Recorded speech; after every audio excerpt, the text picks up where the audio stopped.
Welcome and good day, everyone.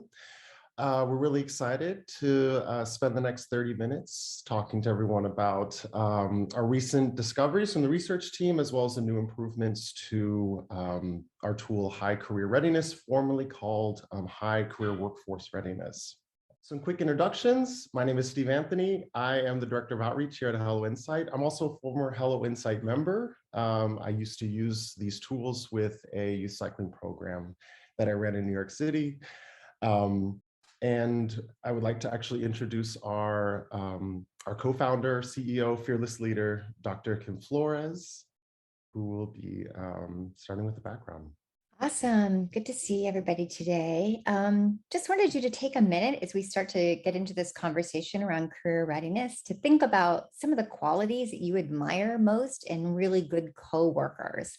Just thinking about what are those things that you really think about when you think about an awesome person to work with? And I'm sure as you're thinking about somebody who is a good collaborator, who's really creative and can think outside the box, probably.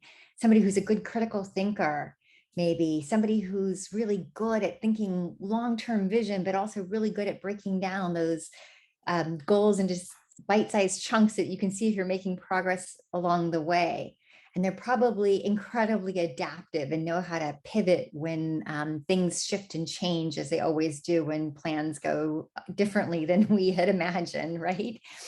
And so those qualities are really wonderful kind of applications of strong social emotional learning and adaptive mindsets. And those kinds of 21st century skills are really seen as more critical than ever in today's workplace. They're really rivaling academic and even technical skills as predicting both employment and actually even earnings. And in a recent study by Manpower Group, actually 7 out of 10 companies today are reporting talent shortages, with employers really looking for young new staff with those kinds of capacities at their fingertips.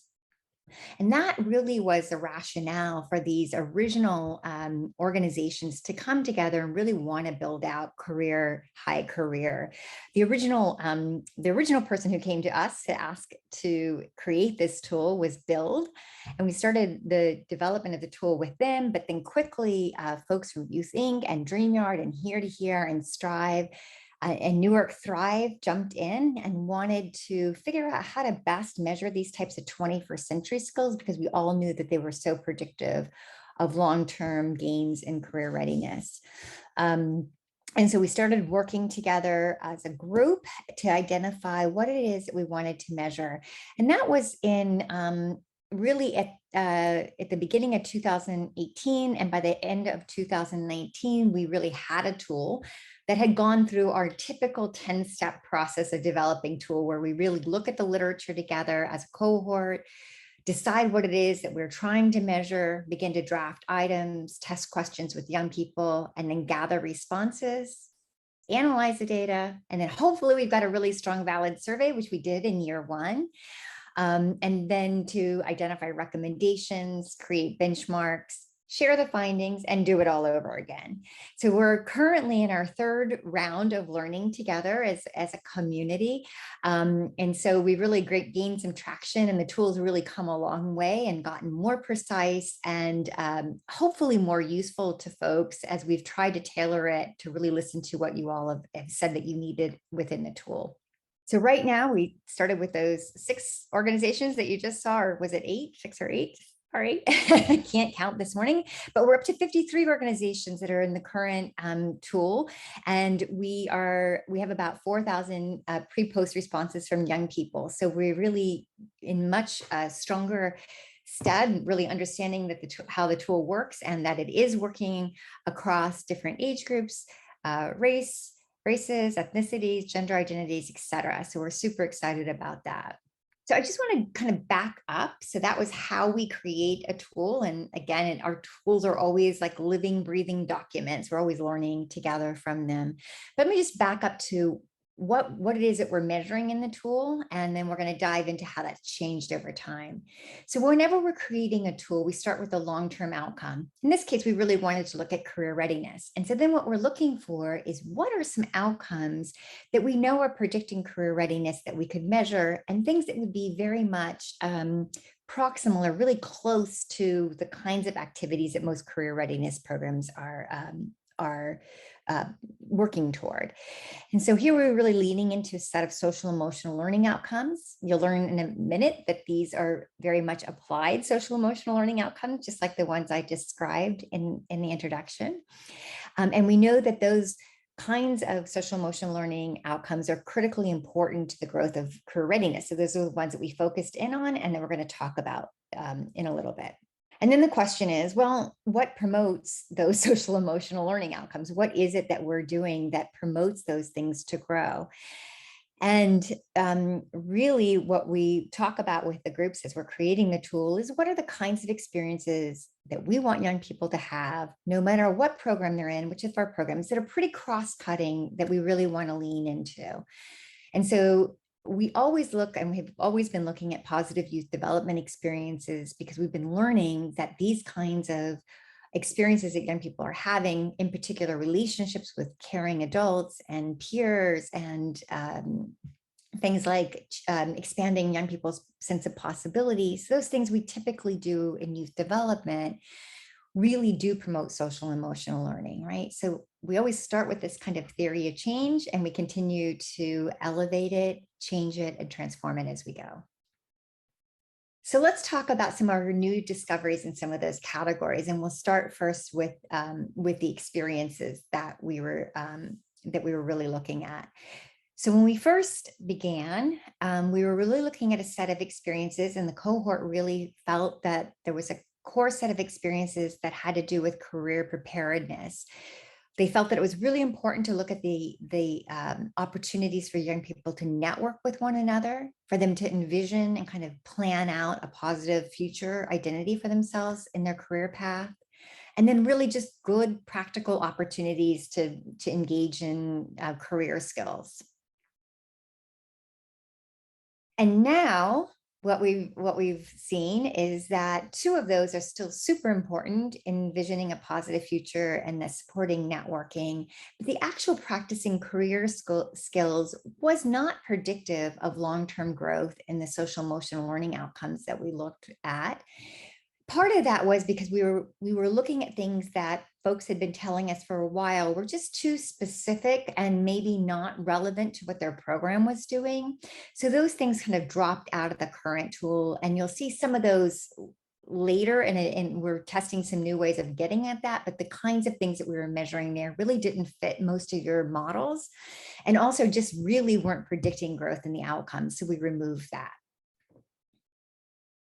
We were also looking at a core set of positive youth development experiences, engaging authentically, expanding interests, and promoting peer bonds. Here again, you're going to see some changes in the new tool. One was just changing some labeling of these things. Instead of expanding interests, it's now broadening possibilities, because we really were looking at the broadening of possibilities versus just interest exploration. Building relationships, again, which is critical, and a new label for engaging authentically. But then promoting peer bonds actually dropped out. And we had been hearing from folks for a while that many of our programs were not really promoting peer bonds, because a lot of the work that folks were doing in career readiness was really individual. And so that folks felt that promoting peer bonds was not critical. And in fact, it wasn't critical in terms of it was not predicting growth in the outcomes that we were looking at. But about 2 years ago, we had heard from the members that fostering reflection or engaging young people in critical reflection about their experiences in the career readiness program or in internships was very, very important. So we had included some questions in the instrument about that. And in fact, it turned out that fostering reflection was predicting growth. And that taken together, these three, broaden possibilities, build relationships, and foster growth, measured something called positive youth development. So those are the kinds of experiences that you're going to see in the new tool. And of course, social capital, which you see measured in a lot of our instruments, but really these are the kinds of experiences with adults who are supporting young people. And we know that when young people have at least 3 adults in their lives who are supporting them kind of emotionally and or just really instrumentally helping them find jobs, network, et cetera, that they're much more likely to be career ready. And so social capital is still being measured, and we see it as a mediator of the outcomes and an amplifier. So in other words, if young people have social capital, it is going to be there when they have these other experiences, it's going to kind of amplify the SEL outcomes that we're measuring. All right, so when we get into the outcome section of what we're up to, in the very beginning, we always knew that goal orientation and growth orientation were going to be very important in the space of career readiness. And those two things are still very important and are being measured in the new tool. And Steve, you can just shift it forward one slide. Yeah. But together, they also measure something that we're calling adaptive mindset. Really, this leans into Carol Dweck's work on growth mindset, but really young people who are able to put themselves out there in the world, set some good long-term goals, but also be adaptive and be flexible when kind of going gets rough, be able to pivot and make some good decisions to move forward. We also knew that we really built from the framework of the 21st century learning framework that talked about collaboration, communication, creativity and innovation, critical thinking and problem solving, and self-confidence as being critical 21st century learning skills. And we built from that literature. Most of those still stay in this new tool. The only thing that got dropped was a sense of self-confidence, which we had seen as challenging to measure a few different times, and this was no different, that we weren't getting a strong measure of self-confidence. And so we just are down to collaboration, communication, creativity, and critical thinking. All of those together, we are now calling applied SEL, because those are the kinds of, in many of the programs that we're working in, they are actually putting their kind of social skills to work through collaboration. They're putting their, communication skills is a good practical way of putting some of their social skills and their empathy and perspective taking into play. So these are ways that young people are actually applying their SEL in real world settings. And again, social capital comes to play here because, again, we know that social capital, when young people have these capacities plus social capital, it's an even stronger approach to making sure that they're career ready and career prepared. And so taken together, this is our new theory of change. And so you just see a new way that it's laid out. You also see career knowledge and skills down there at the very bottom. Those are post-only measures. We often measure skills at post rather than pre and post, because sometimes when young people come into our programs, they think they're pretty good at things and they overrate themselves. But by the end of the program, they actually learn that maybe they're not as good as what they thought they were. And so we see them go backwards. So often when it comes to actually skill development, we're asking young people to think back retrospectively and talk to us about their growth. And you'll see some new changes in those skills. We tried really hard to make sure that the skills that we were leaning into were very cross-cutting and things that would likely happen across any kind of career readiness program. So that's what the new theory of change for this tool looks like. And I'm going to turn it over to Steve to talk to you about what's next for you. Thank you so much, Kim. So yeah, let's talk about what's next. What does this mean for those of us that are using the tool to start? So for all of our members that are currently using High Career Readiness, we definitely encourage you, if you haven't done so already, to go and check out your reports with the new and improved analytics. So the reports that you had previously been able to run, all the responses you previously gathered, these new analytics will be applied to those. So definitely go and check those out. Also, those of you that have been already using the tool, you should have already been notified that there is actually an update to the survey itself. And we are so happy to say that that includes 19 fewer questions, which is great, meaning that young people don't have to spend as much time filling out surveys and get to spend more time in your programs. We also have our newly improved updated logic model. We encourage y'all to use that, especially as you're aligning it with your own logic models. And we now have a tool brief that we will be sharing out after the fact. And that just provides just further information into each of the measures, including like citations and their alphas. So that'll be a great resource for folks. We'll be sharing that out.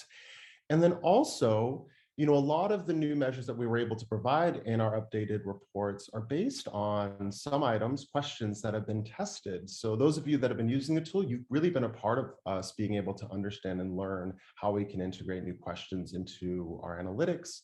And so moving forward, we will also be testing a few items related to our internship experience. So we'll be excited to share with you our findings from that new testing in the future.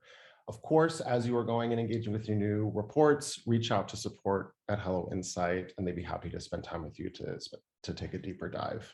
For those of you that are not current current high career readiness users, we'd be happy to provide you with a walkthrough of the report and show you how it looks. You can always reach out to me at steve@helloinsight.org, but also helloinsight.org/get-started is a great place to book a time with us. Lastly, at Hello Insight, we believe that we are locking the power of numbers and that we are stronger together. So as our data set grows, it really does help the tool get stronger. So we encourage everyone to spread the word and to ultimately stay tuned. So we'll be having upcoming meetings specifically about this tool and other tools. So sign up for our newsletter, follow us on socials, look up at Hello Insight. And then for all of our members, always stay tuned to the chat box because that has some great information coming directly from our member success team.